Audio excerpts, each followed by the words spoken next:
The emergency session of the Galactic Concord began at 300 Imperial Standard Time, which meant that half the delegates were either half asleep or fully furious about being woken. Grand Admiral Verk of the Thavian hegemony stood at the head of the crescent-shaped chamber, his four upper arms folded in the posture his species reserved for controlled irritation. Behind him, a holographic display showed a blinking red dot on the outer rim of Sector 7, a colony world called Adara's Rest, home to roughly 40,000 mixed-species settlers, mostly Drenhai, and a smattering of Veloci merchants.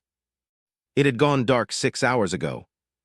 "Raider activity," said Senator Morn of the Veloci Compact, waving a dismissive tendril. "It's always raiders out there. Send a peacekeeping squadron and be done with it." Verk didn't argue. He agreed. The outer rim was lawless, underfunded, and perpetually irritating. He dispatched 3 cruisers and a frigate under the command of Fleet Captain Das, a reliable, unimaginative officer, which was exactly what you wanted for a routine pacification run. Nobody mentioned humans. Why would they? Humanity was a footnote, a tiny, single-world species tucked into the unfashionable end of the Orion Arm. The Concord's last official survey of human space had been conducted 312 years ago by a bored cartographic vessel that spent exactly 4 days in the system, noted that the dominant species had not yet achieved faster-than-light travel, classified them as Category 3 developing, and moved on. The file had never been updated. In fairness, there had been one anomalous report, a brief navigational memo from a Thavian trade ship in what humans called 2271 CE. The memo read, "Avoid Sector 7, Subregion 4 of the Orion Arm.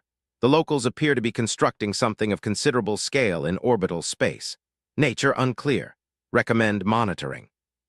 No monitoring was ever conducted. The memo sat in a database that nobody had accessed in 2 centuries, buried under approximately 16 million other low-priority entries, slowly accumulating the digital equivalent of dust. This was, in hindsight, the single greatest administrative failure in the history of the Galactic Concord. But no one knew that yet. Fleet Captain Das made the jump to Adara's Rest at 3:40. His ships were well-armed, well-crewed, and entirely relaxed. The crew of the lead cruiser, the Thavian Resolve, were 3 hours into a shift rotation. 2 ensigns were playing a card game in the mess. The ship's cook was arguing with the inventory system about protein rations. At 4:12, the Thavian Resolve dropped out of FTL. Das stood on the bridge, hands clasped behind his back, and looked at the view screen. Adara's Rest floated serenely in the middle distance, its amber and green surface completely undamaged. The colony's orbital platforms were intact. The lights were on. Surrounding the colony, in a rough dispersal pattern consistent with a battle that had ended recently, were the shattered remains of 6 vessels. Das recognized the hull configuration immediately: Vorath Raider ships, heavy ones, the kind that usually required a conquered battle group to neutralize. They had been torn apart. Not disabled, not crippled into surrender, torn apart.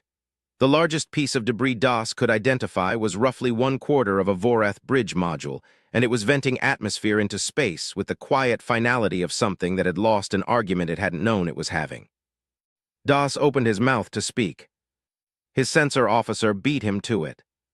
"Captain," the ensign's voice had gone very quiet, very carefully controlled, the voice of someone who was frightened but was a professional and was handling it. "Captain, I have a contact, single vessel, bearing 317, distance approximately 40,000 kilometers.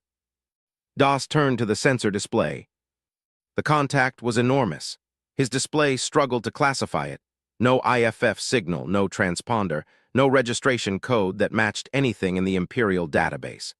The hull geometry was angular, brutal, built with an aesthetic that suggested function had been the only consideration, and elegance had never been invited to the meeting. It was just sitting there. Not moving, not fleeing, not hailing. Just sitting there the way a large, patient animal sits, the kind that has nothing to prove because it has already proven everything. Then the tactical display lit up. "Captain," the ensign's voice cracked slightly on the word. "Captain, it's running targeting solutions on us." Das stared at the screen. "What is that thing?" he whispered. The ship had no answer. The database had no answer. 300 years of Imperial records had no answer. Somewhere in a forgotten memo on a forgotten server, a Thavian trader was still trying to warn them. Fleet Captain Doss did not panic. This was either a testament to his training or evidence of a very specific kind of stubbornness, the sort that refuses to accept that the universe has suddenly and catastrophically changed, because accepting it would require doing something about it immediately. He stared at the tactical display for 4 full seconds. The unknown vessel had not fired.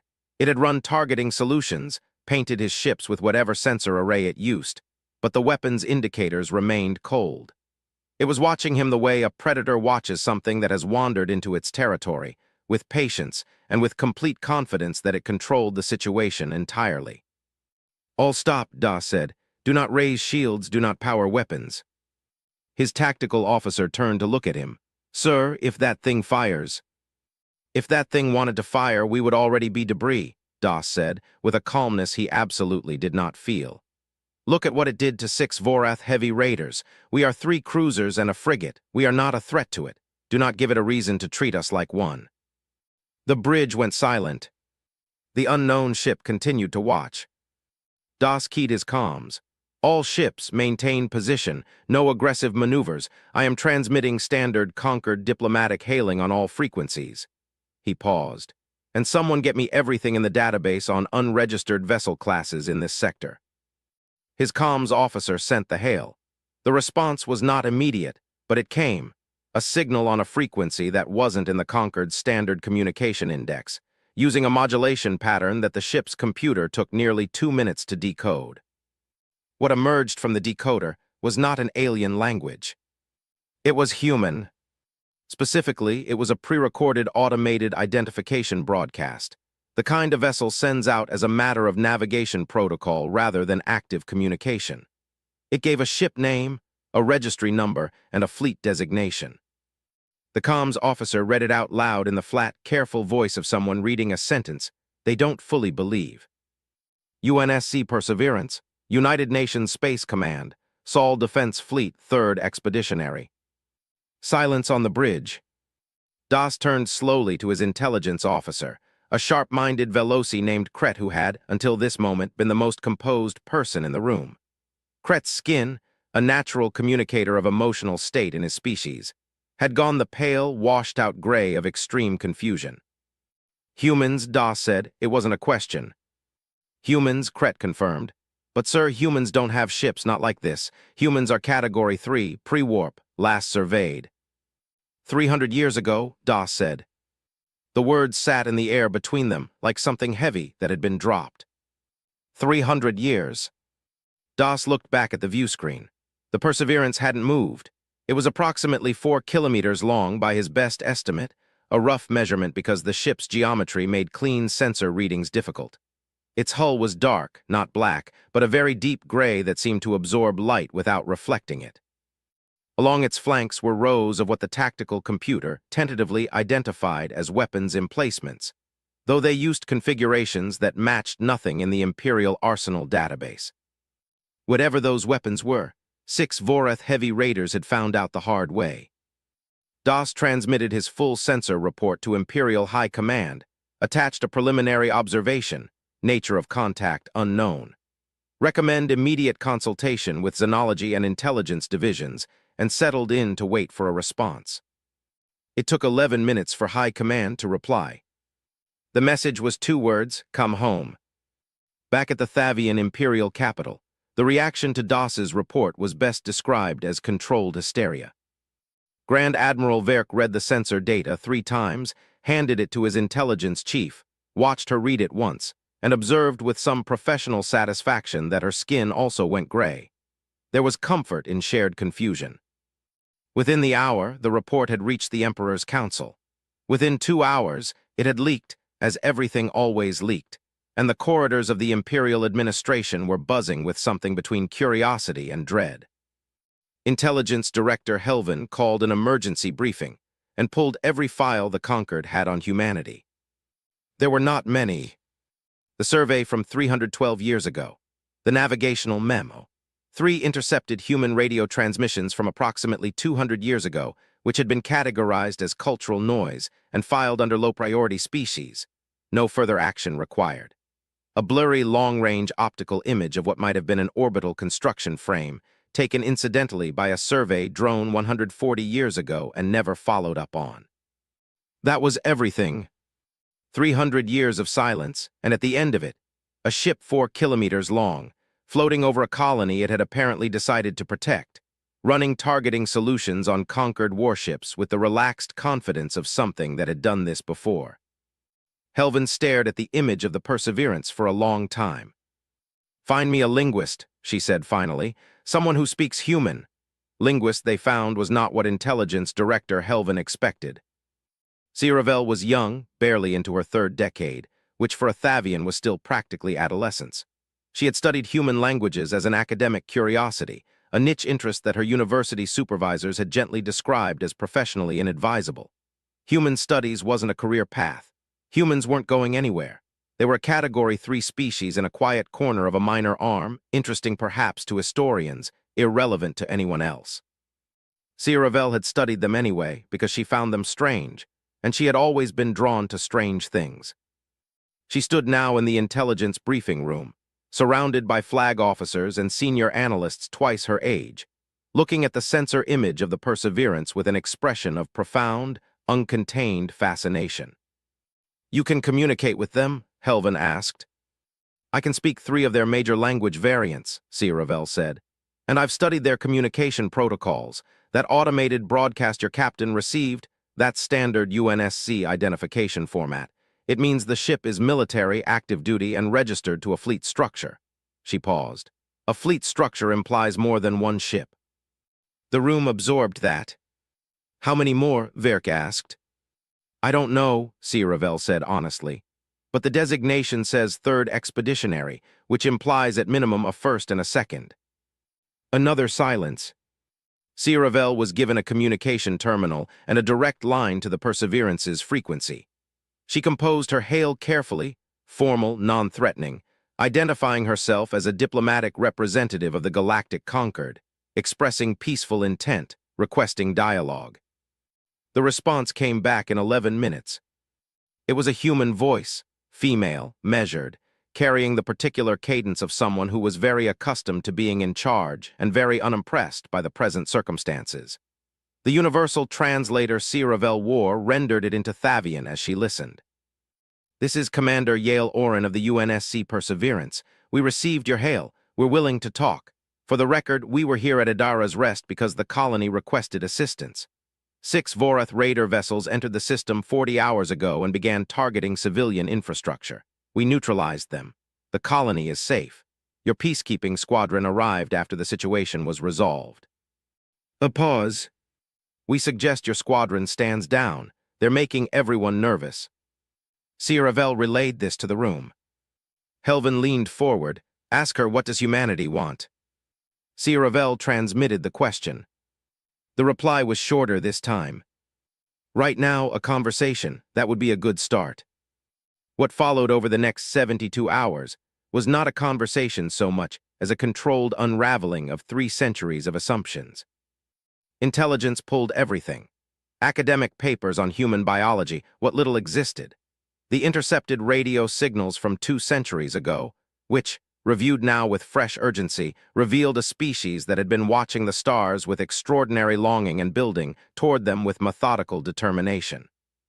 One analyst found, buried in the archive, a human transmission from approximately 180 years ago. It was a news broadcast, not a military signal, a human journalist reporting on what the transmission's metadata labeled the 3rd Mars expansion. The Conquered had filed it under irrelevant cultural noise. They played it now in the briefing room. The analyst translated in real time, haltingly. A human correspondent standing in front of an enormous construction facility, gesturing at partially assembled ship frames behind her, describing, with evident pride, the largest shipbuilding program in human history. It had launched, according to the broadcast, in response to a detection. A shadow at the edge of the solar system. An unidentified vessel, large, non-human, apparently observing and then departing without making contact. Verk looked at the date on the file. He looked at the log of Thavian survey vessels that had passed through that region around the same time. He closed his eyes. We spooked them, he said quietly. The room was very still. A survey drone, one of ours. It passed through their system 180 years ago on a routine cartographic sweep. Didn't stop, didn't make contact, just passed through. He opened his eyes. And they saw it, and they decided that if there was something out there that large and that indifferent, they needed to be ready. 180 years. That was how long humanity had been building. Helvin looked at the image of the Perseverance on the main display. 4 kilometers of dark gray metal, weapons emplacements, and quiet, absolute readiness. Get me more linguists, she said, and someone draft a diplomatic protocol. We need to understand exactly what we are dealing with before this gets any worse. It was already, though none of them knew it yet, about to get significantly worse. Sci-Fi spoke to Commander Oren every day for a week. The conversations were, on the surface, procedural, establishing communication protocols, confirming the safety of Adara's rest, arranging for the Thavian peacekeeping squadron to be rotated out without incident. Commander Oren was professional, precise, and possessed of a dry humor that Sci-Fi's translation software occasionally failed to catch, but that she herself understood intuitively. The conversations were not just procedural. Sci-Fi asked questions, carefully, diplomatically, in the way a good linguist asks questions, not direct interrogation, but the kind of gentle, curious probing that makes the other person feel heard rather than examined. Oren answered more than she probably should have, which Sci-Fi suspected was deliberate. Oren struck her as the kind of person who chose very precisely what to reveal, and who revealed things not accidentally but strategically, giving you just enough to draw your own conclusions, because the conclusions you drew yourself were more persuasive than anything she could tell you. What Sci-Fi learned, assembled piece by piece from a week of conversations, was this. Humanity had detected the Thavian survey drone 180 years ago. They had tracked it, lost it, and spent the following decade in fierce internal debate about what it meant. The debate had produced no consensus except on one point. Whatever was out there, humanity could not afford to be unprepared for it. The construction program had begun quietly, funded by a coalition of human governments that disagreed about virtually everything except this.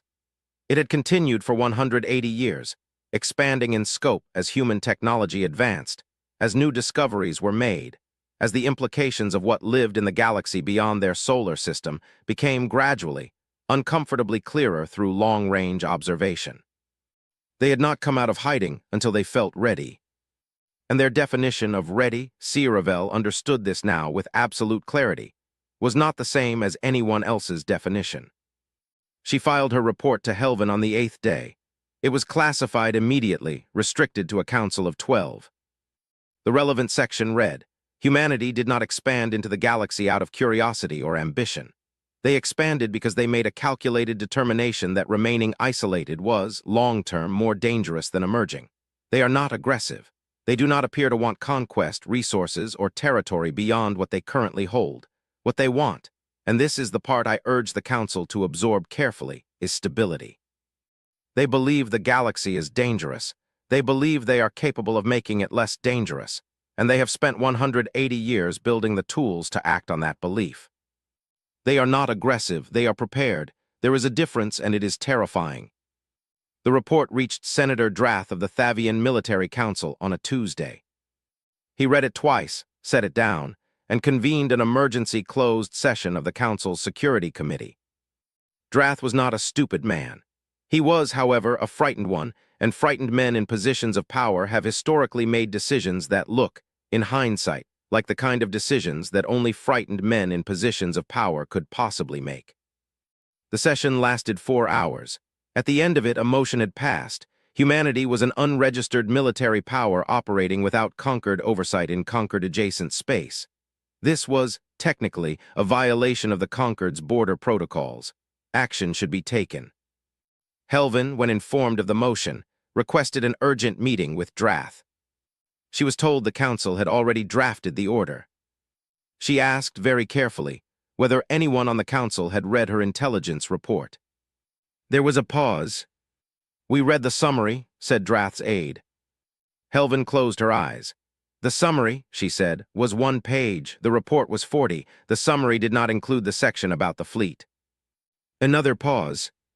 What fleet? The aide asked. Helvin said nothing for a moment. Outside her window, the lights of the imperial capital glittered across a kilometer of manicured skyline, beautiful and utterly oblivious. "Get me a direct line to Drath," she said, "right now." She did not get it in time. The order had already been transmitted.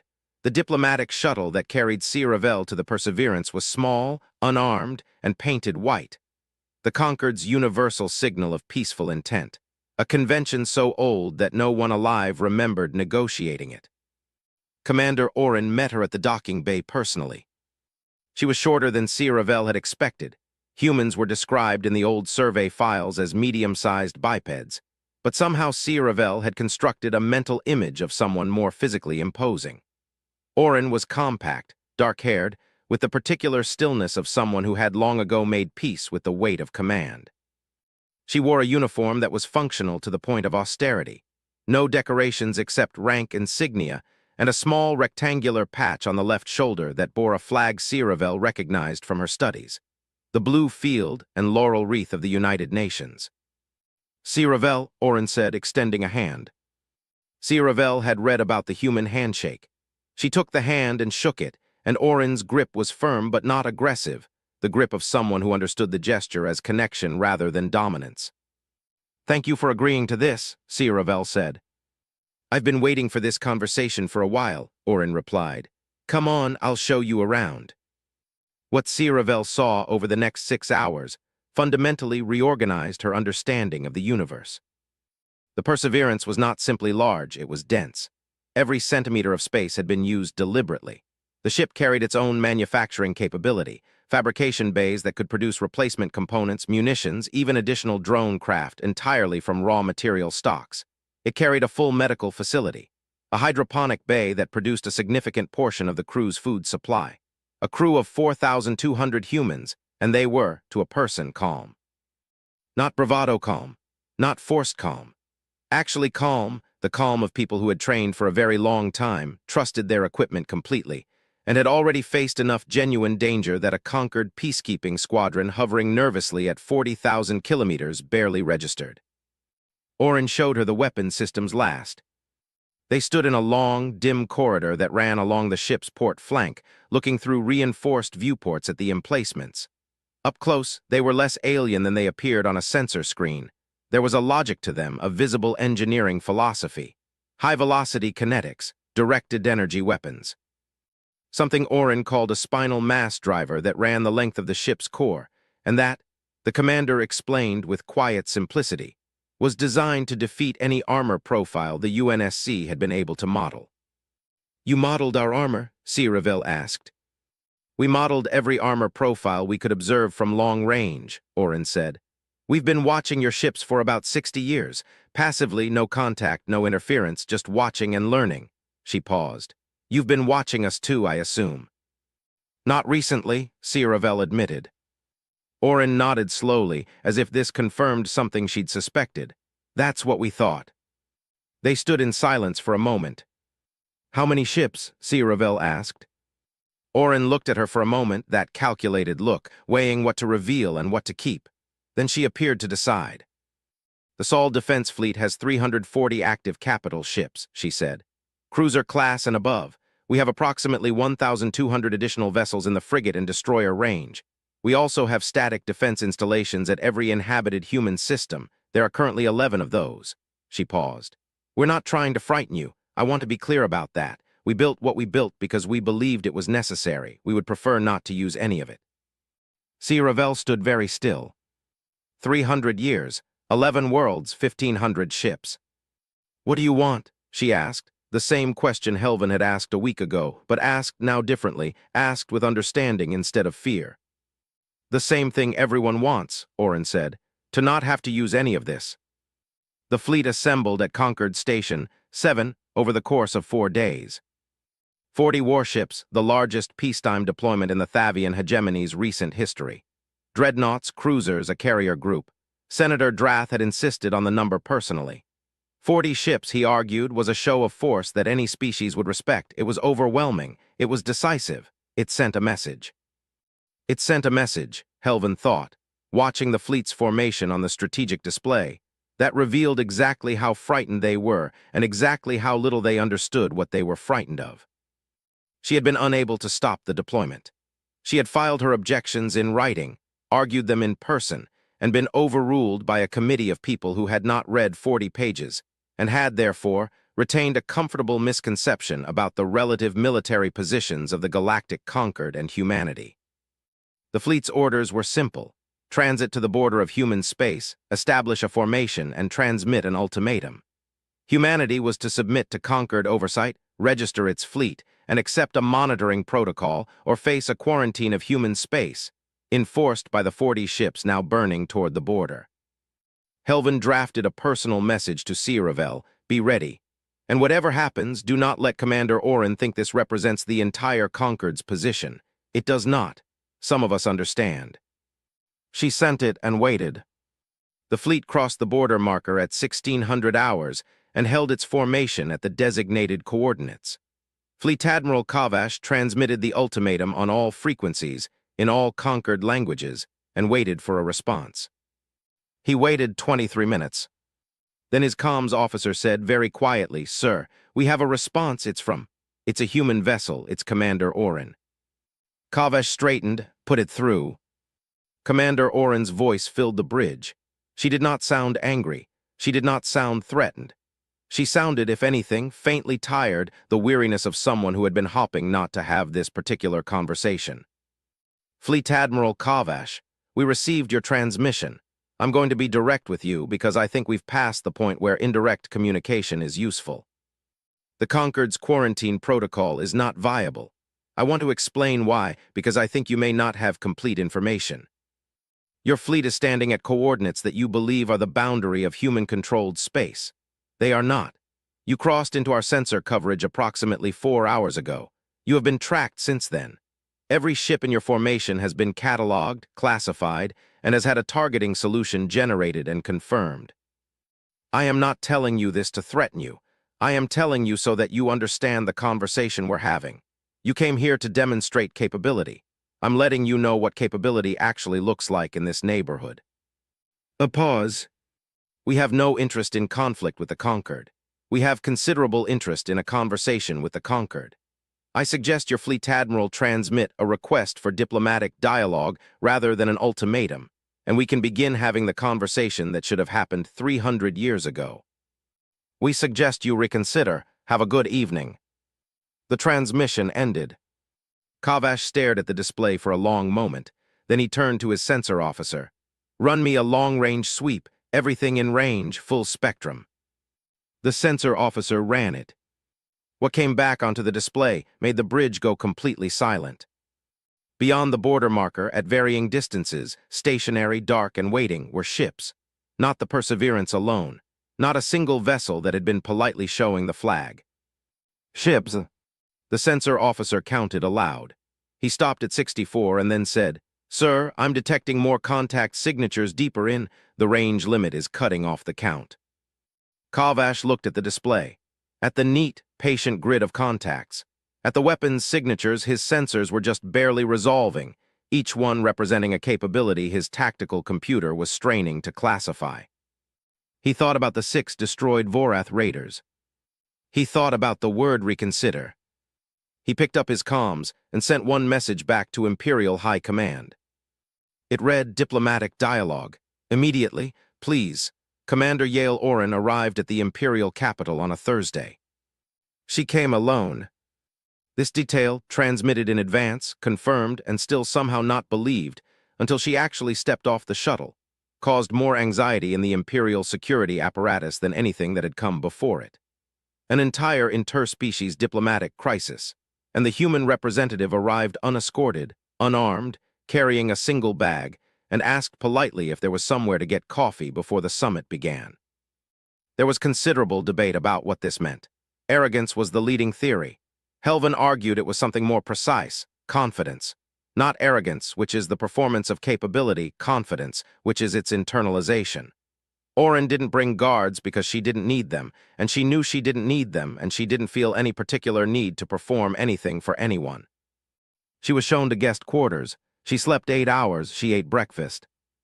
She arrived at the summit chamber at 900, exactly on schedule, and looked around the crescent table at 12 of the most powerful figures in the Galactic Concord, admirals, senators, intelligence directors, and said, "Thank you for making time. Shall we get started?"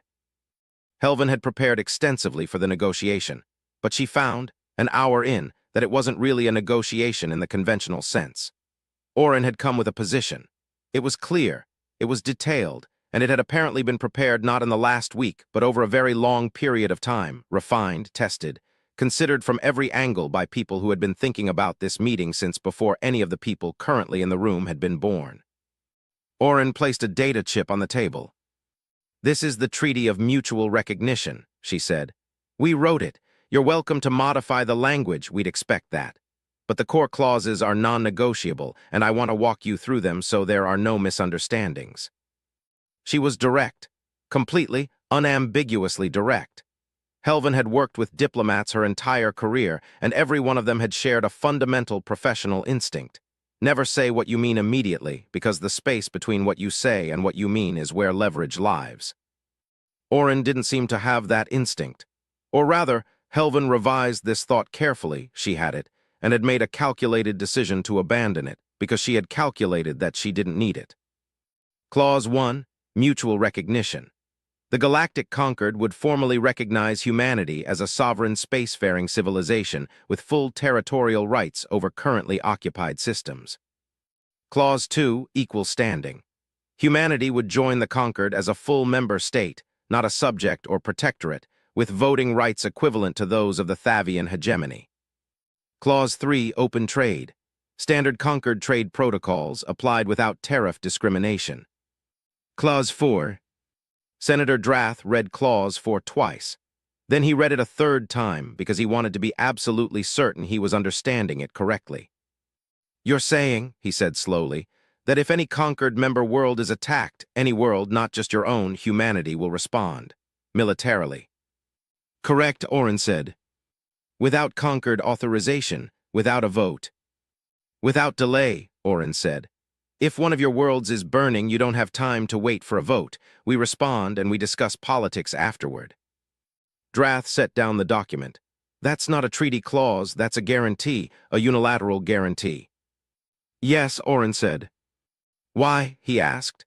It came out raw, the genuine bewilderment of a man who had spent his entire career calculating advantage and was confronted with something that didn't fit the model. "What do you get from this?" Orin looked at him for a moment. "A stable galaxy," she said, "which is ultimately the only thing that keeps any of us safe, including us." She leaned forward slightly. "Senator, we have been watching your corner of the universe for 60 years. We have watched border conflicts drag on for decades because no one wanted to be the one to commit. We have watched predatory species raid civilian populations because the cost of intervention was considered too high. We've watched the conquered manage these problems rather than solve them, because managing them is cheaper, until suddenly it isn't." She paused. "We're not doing this out of charity. We're doing this because a galaxy where the conquered is stable and safe is a galaxy where humanity is stable and safe. We just happen to have the capability to help make that happen. So we will." The room was very quiet. Helvin looked at the treaty document. It was, she realized, the most politely delivered ultimatum in recorded history. Humanity was not asking to be accepted. They were offering something that had genuine value, and making it clear that the offer came from a position of such complete security that rejection was not a threat to them but merely an inconvenience. They did not need this treaty to survive. They were offering it because it was good for everyone. "I have one question," Helvin said. Orin looked at her. "What do you call this?" Helvin asked. "This philosophy, this doctrine of watching, building, and then coming forward to offer stability rather than conquest. Do you have a name for it?" Orin thought about it for a moment. "My grandfather called it the oldest job in the world," she said. She didn't elaborate, but she signed the treaty at 1400 hours, and every delegate at that table signed it after her, and it was done. The Treaty of Mutual Recognition was ratified by the Galactic Concord's full assembly 6 weeks later, by a margin that surprised even Helvin, 89% in favor. The initial panic had, for most delegates, resolved into something more nuanced: relief. Not the relief of narrowly avoiding disaster, but the relief of a problem being solved by someone else who was very good at solving it. Humanity joined the conquered. It did not notably change very much about how humanity operated. The UNSC continued to run patrols. The Sol Defense Fleet continued its exercises. Human shipyards continued to build, though at a slightly reduced pace now that the strategic calculus had shifted. What changed was context. Humanity was no longer an unknown, a rumor, a dark contact on a sensor screen that had no name in the database. They had a name now. And names, as anyone in the galaxy could tell you, change things. The first test of the Mutual Defense Clause came 8 months after ratification. A Veloci colony in the Outer Rim, a small world called Fennes, population 60,000, was raided by a fleet of Dreth privateers. 6 ships, heavily armed, who had calculated that the Outer Rim was too far from the Imperial core for a rapid response. They were correct about the conquered. It would have taken 3 weeks to assemble a response fleet and debate the operational protocol. They were catastrophically incorrect about the Perseverance, which was on patrol in the adjacent sector. Orin arrived in 14 hours. The Dreth privateers, confronted with a human warship that had already run targeting solutions before they'd even registered it on sensors, attempted to flee. 2 escaped. 4 did not. No Veloci civilian was harmed. The entire engagement lasted 40 minutes. The after-action report Orin filed was 11 lines. The last line read, "Colony secure, returning to patrol." Siravel became humanity's first permanent liaison to the conquered, a position that hadn't existed before and that required a certain personality type, someone comfortable living permanently between worlds, translating not just language but intent, not just words but the deep cultural logic behind them. She was good at it. She spent a lot of time explaining humans to species who had not expected humans and were still, years later, slightly unsettled by them. Not by their aggression, it quickly became clear that Orin had been telling the truth, that humanity had no imperial ambitions, no hunger for territory, no desire to dominate. What unsettled people was subtler than that? It was the readiness, the perpetual, absolute, non-anxious readiness. Humans moved through the galaxy in the particular way of people who had prepared thoroughly for something they hoped would never happen and were quietly, genuinely pleased when it didn't, but who were never, not for a single moment, unprepared for it to happen. They were, Siravel came to understand, the galaxy's institutional memory for danger. They had looked out at the stars when they were still a single-world species and thought, something is out there, and it may not be friendly, and we should be ready. And they had spent 180 years acting on that thought with a patience and a discipline that most species couldn't sustain for 180 days. One evening, nearly 2 years after the treaty signing, Siravel sat with Admiral Verk in his office at the Imperial capital. They were watching, on a long-range display, the Joint Patrol, a Thavian cruiser, and a human destroyer running a sweep pattern along the Outer Rim, moving in the easy synchrony of ships that had been running patrols together long enough to know each other's rhythms.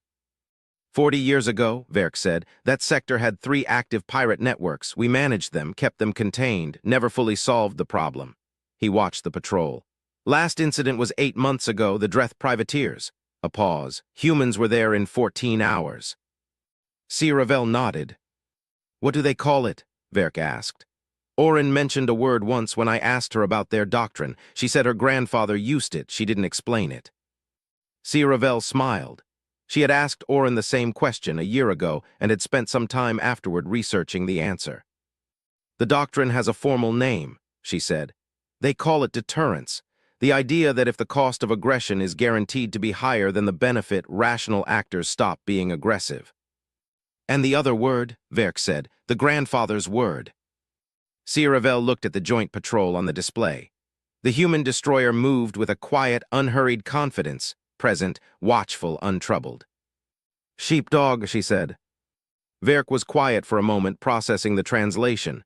Sheep, he said, and a dog that protects them. Yes. And which are we? He asked, not bitterly, genuinely. Siravel thought about the colony at Idara's Rest, saved before the conquered ships had even arrived. About Fennes, 60,000 lives, 40 minutes. About 6 Vorath heavy raiders that had thought they were hunting prey and had discovered they were very, very wrong. I think, she said carefully, that's a question humanity has decided not to answer out loud.